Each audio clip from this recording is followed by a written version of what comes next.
Britain के अखबार daily mail ने दावा किया कि रूस की कोशिश दुनिया में अनाज संकट पैदा करने की है। ऐसा इसलिए क्योंकि रूस को लगता है कि दुनिया के कई देशों में होने वाली गेहूं की कमी उसके लिए जीत का रास्ता खोल देगी।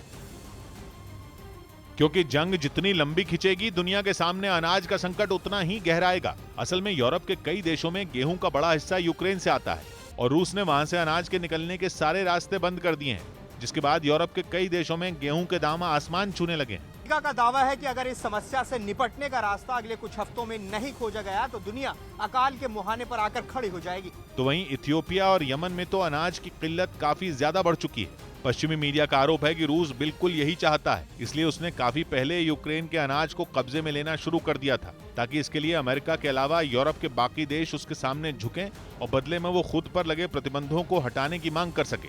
हालांकि दावा है कि इससे निपटने के लिए यूएन ने कोशिश तेज कर दी है। खबर है कि इसके लिए अमेरिका के राष्ट्रपति बाइडेन ने भी एक सुझाव दिया।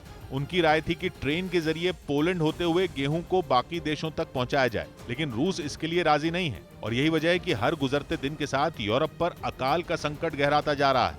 इस बीच यूक्रेन की सेना ने एक वीडियो जारी किया जिसमें उसके जवान जंग के मैदान में दुश्मन को मुंहतोड़ जवाब देते दिखाई दिए। यूक्रेन ने दावा किया कि उसकी फौज ने रूस की सेना को भारी नुकसान पहुंचाया और उन्हें उस इलाके से पीछे हटने के लिए मजबूर कर दिया। यूक्रेन की तरफ से रूस की सेना पर किए गए हमले का एक वीडियो भी जारी किया गया, जिसमें उसके जवान कभी मैदान से तो कभी आसमान से ताबड़तोड़ फायरिंग करते नजर आए।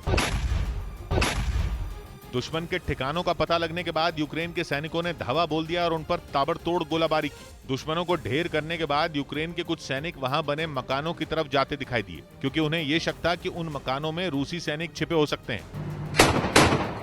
यूक्रेन ने दावा किया कि रूस की सेना को उस इलाके से खदेड़ने के बाद उसने अपने ताकतवर हेलीकॉप्टर तैनात कर दिए ताकि दुश्मन पर आसमान से नजर रखी जा सके और दुश्मन दोबारा उस इलाके में घुसने की हिम्मत न कर सके।